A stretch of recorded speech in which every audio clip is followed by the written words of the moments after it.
Welcome to Navigating the Customer Experience. Want to improve your organization's customer service? Looking for insider tips to knock your customer socks off? Then you're in the right place. Here's your host, Yannick Grant. Welcome to Navigating the Customer Experience. On today's episode, our guest is Will Laurenson. Will is a customer value optimization consultant. With 9 years experience optimizing customer journeys to convert more traffic into customers and retain those customers for longer, helping companies achieve more profitable growth. He is also the host of the Customers Who Click podcast, interviewing guests from across the marketing spectrum to give actionable insights into growth. So plug your earphones in, sit back, relax, and let's jump right into this conversation with Will. Welcome, Will. Hi, thanks for having me. Great. Could you share a little bit about your journey, Will, how it is that you got to where you are today? How did you end up into customer value optimization? Yeah, sure. So I actually started in a few startups. I started in one startup, but yeah, my early career was startups. So I did a bit of everything, generally marketing, obviously, but covering a wide range of channels, responsible for pretty much everything. But what I found was very often companies would kind of hand the marketing team a bunch of cash and say, go and acquire customers. That was basically the job. And it doesn't work like that, especially with startups where the product is still a work in progress. So what I started to do was work more closely with product teams and development teams to actually take into account customer feedback and build out a better experience. You know, you're not going to convert people into customers or retain those customers for very long if your experience is rubbish. I've got quite a bit of experience in the subscription space, so that tends to be where I work. And you know, obviously, if it's a magazine, it's a bit different. But if you're talking about a digital product, and actually, one that I worked for was a kind of like Netflix for magazines. Mm-hmm. If the app experience is not very good, you're not going to keep people.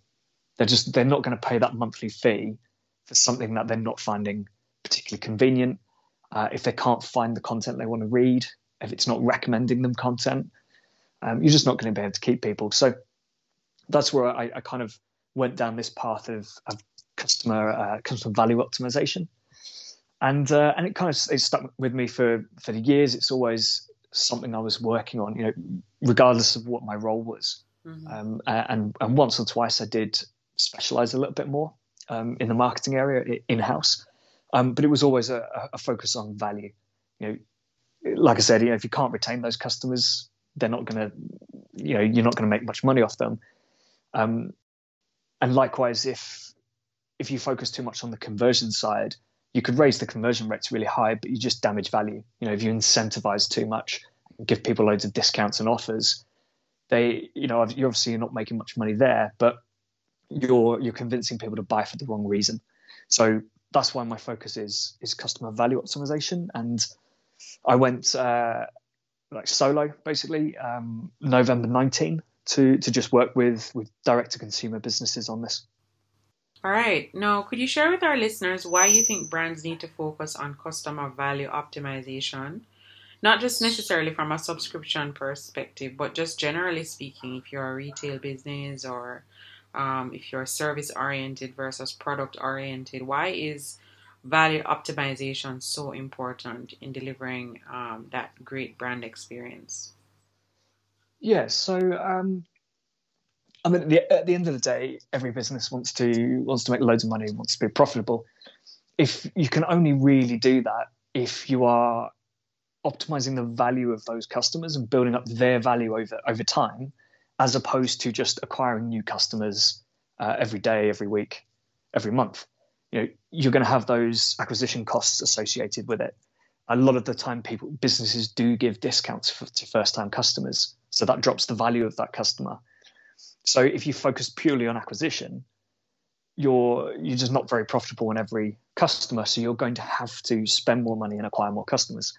Whereas if you focus on retention and building up that value over time, if Facebook or Google does something that affects your business, or as prices get more and more expensive to acquire customers, you're not going to be hurt by that so much, because you're also focusing on the customers you've got and getting more and more value out of them. Plus, you tend to get better levels of loyalty and kind of ambassadorship. I think that's the word. If people really like your business and are happy to spend lots of money with it, they will probably also be happy to tell other people about it. So you're not only getting that direct value from each individual customer, you're also getting them telling other people to come to you, which means you're getting a potentially better customer anyway, because it's someone who's been referred. So that generally, I generally see there's a bit of an increase in value there. But also you're not paying that acquisition cost for that customer as well. Mm-hmm. True. Very true. And I guess ideally all companies aim to have a high customer retention. So maybe could you give our listeners maybe 2 to 3 tips that you think their companies could utilize to get better customer retention? Yeah, sure. So where to start? Mm-hmm. I guess the overall big tip I would say is give your customers value. So, and I know that's a term that's thrown around by marketers a lot, and it can be a bit meaningless, but what I mean is always explain to them the value of that product or service to them. Make sure you're not describing just the features and saying, yes, if you're looking for, I don't know, a bookshelf, this is a bookshelf, this is what it's made of, this is how many shelves it's got. You want to explain why that's going to be beneficial to someone and get them to really feel like this is actually the right product for them. It doesn't just meet those basic functional requirements, mm-hmm. but it's actually going to, kind of make them smile every time they see it, or, they're going to feel like their life's going to be better because they have that product. Mm-hmm. And then that idea of giving value should be everywhere, really, in the business. So whenever you send out email marketing, for example, you don't have to just sell. You don't have to be sending an email every week to customers just saying, here are some new products. You can give information, you can give tips, you can give advice. I've got one client at the moment, and we're doing a series of emails, which actually has no end point in mind. But basically, each email is just a research piece. It gets put into the form of maybe an infographic or some bullet points or something. Mm-hmm. And it is just purely to explain why people, or what people need to be doing to feel better. It's kind of to do with how to sleep better, how to reduce pain. So it's just loads of tips. And we get sales from those emails. So even though the email doesn't push products much, they're kind of there at the bottom. But the main focus of the email is that value and giving people information. And then people are happy with that. They see the value of it, and then they go and buy the products. So kind of with that in mind, email marketing in mind, one thing that's so important is marketing automation. No matter what size the business is, marketing automation is just incredibly valuable. If you're a small business, you can get them set up and they will just drive revenue for you on autopilot, and you don't have to be going in and manually building emails each week or every fortnight. So it can really help with kind of resource issues as well. If you have a small team, you don't want to be wasting time doing that when you could just set up a few email sequences and have that drive revenue for you forever while you focus on other areas. And if you combine that with that value piece instead of just selling, they would just work really well for you. You can do abandoned cart emails, welcome series, post-purchase, loads of different types of emails you can do. And you can provide value in all of them. What most people tend to do with an abandoned cart is send you an email saying, here is the item you had in your cart. Do you want to buy it? Just a reminder, that's it. But now, while some people will have abandoned the cart because they got distracted or something came up and they had to deal with it, so they might come back, you've also got a huge number of people who are not fully convinced that that product is what they want to buy and that your business is the one they want to buy it from. Mm-hmm. So that abandoned cart email is a great way of dealing with those concerns.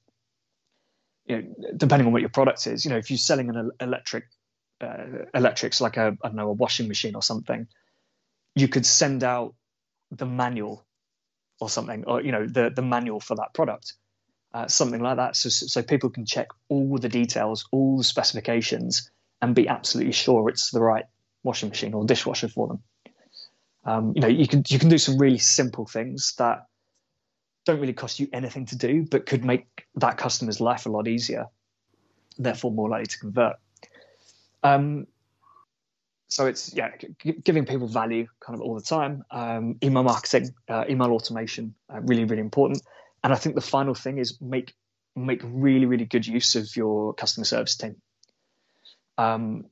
So many businesses just see it as like a cost center, really. It's a team that has to be there because people will contact the business. So we need to pay some people to sit at a desk and just answer these emails all day.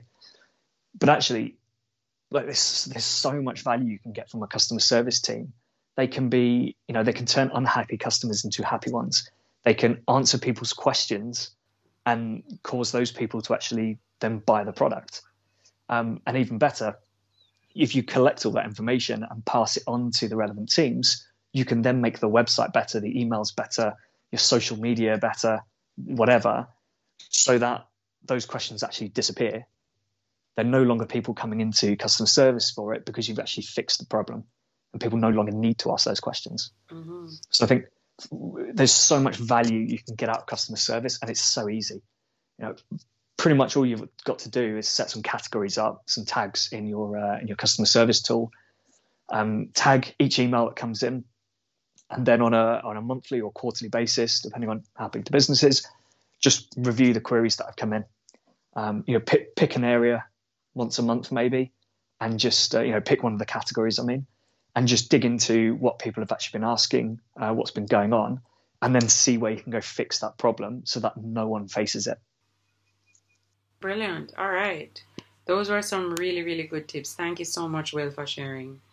Now, Will, could you share with our audience what's the one online resource, tool, website, or app that you absolutely can't live without in your business? What do I use? What do I like? I've got quite a few. I've obviously got some accounting things that are really useful. Dext is really handy. I just forward all my receipts onto it, so it takes care of all that. I think a really cool one is Otter AI. So Otter like the animal, .ai. It's a AI copywriting tool, transcription tool. Mm-hmm. So I actually use it for my podcast. After the recording, I load the podcast episode into Otter AI. It transcribes the podcast for me, and then I can really easily kind of pick out some quotes, pick out key points for the summary, for social media posts and things like that. So I initially tried to use it to do an actual transcription of the podcast, but I found that I had to do about an hour editing every single episode to tidy it up because it's not perfect, because AI is not there yet. So I've stopped doing that, but I use it to help me write the summary and things. It probably cuts a good 30 to 45 minutes out of the process each week. So, I guess it doesn't sound much, but I really like it. I just find it so useful. Yes, definitely. Of course, if you're cutting 30 to 45 minutes off of any activity, when you add that up, it makes a big difference. Yeah, exactly. Every month that's pretty much half a day. Yep.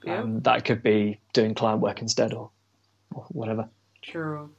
All right, Will, could you share with us maybe one or two books that have had the biggest impact on you? It could be a book that you read a very long time ago, or even a book that you read recently, but it really has just impacted you greatly. Yeah, so I think Purple Cow by Seth Godin is really, really good. It's all about standing out and being different, having something to actually say that is unique and makes people pay attention to your business and not just view you as another website. I think honestly, a lot of fashion sites are really bad at that. You've got the top tier brands which are fantastic. I'm sorry, by top tier I don't mean the publicly listed companies, the massive ones. You've got the handful of companies that do it really, really well and stand out. Mm-hmm. But the majority of them even look almost identical on the website. There's nothing that makes them stand out. Maybe the clothing's a little bit different, but no, most of them are pretty basic. So Purple Cow I would definitely recommend reading. And the one that I read fairly recently, I think it was last year actually, the Adweek Copywriting Handbook, which is just absolutely fantastic. It kind of, when you look at it and you kind of read the name, you think it's going to be like a textbook or something or a workbook. It's not. It's kind of more written like a first person, almost like a story, really. It's a bit like a course, but yeah, I'm not sure how to describe it. It's really, really good. It's partly about copywriting, but it's something you can take into so many other kind of aspects and areas of the business. It's all around, for example, the first sentence should make the reader want to read the second sentence. That's the job of it.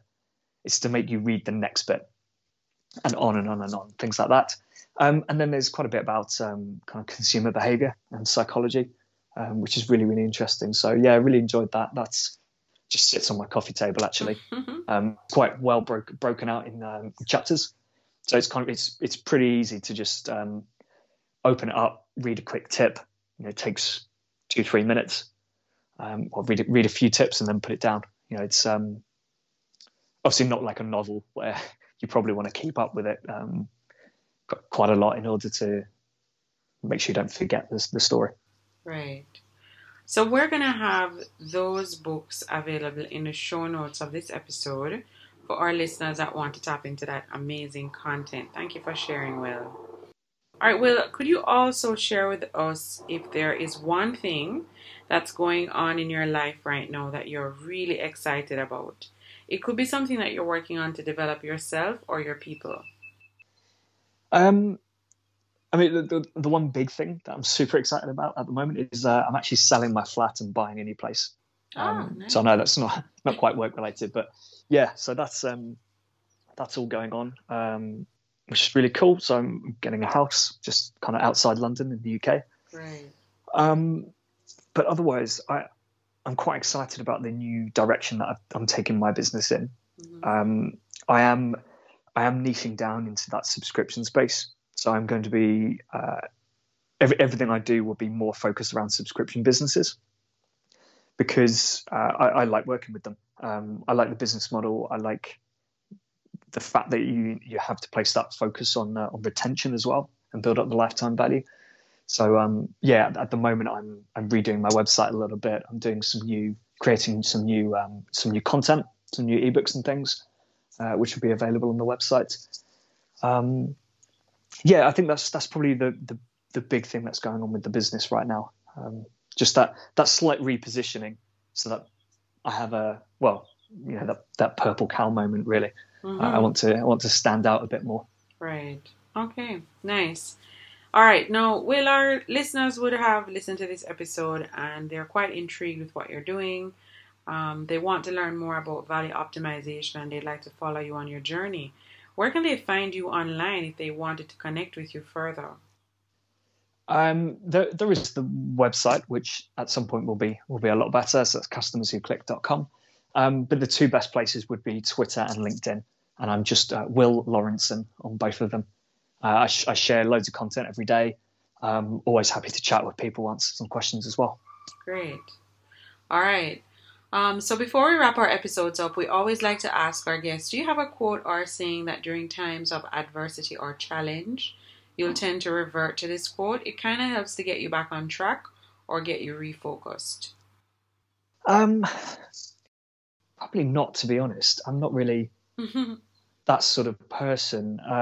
I guess one thing I find myself saying a lot is "we'll make it work." Okay.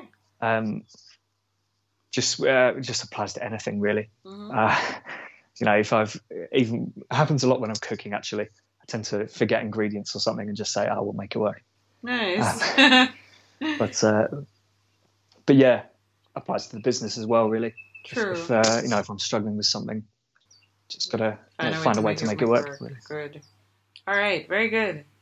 All right. Thank you, Will, for taking time out of your very busy schedule to hop on to our podcast and just share some great insights as it relates to tips on customer retention, value optimization, and the importance of offering value to customers, and just to understand what value really is, how to define what value is depending on your business model, and finding very unique ways to get that across to your clients in the best possible way. We really appreciate you sharing that information with us today.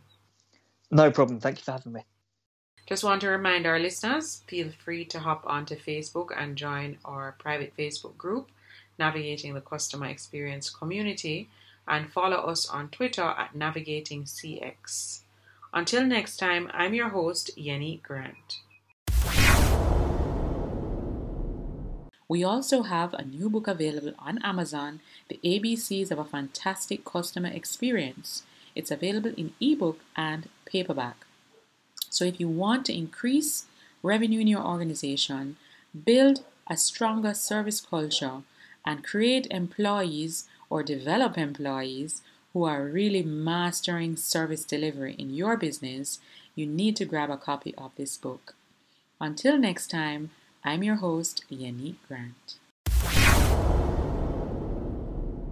Thanks for listening. For more awesome resources to take your customer service game to another level, head over to navigatingthecustomerexperience.com. See you next time.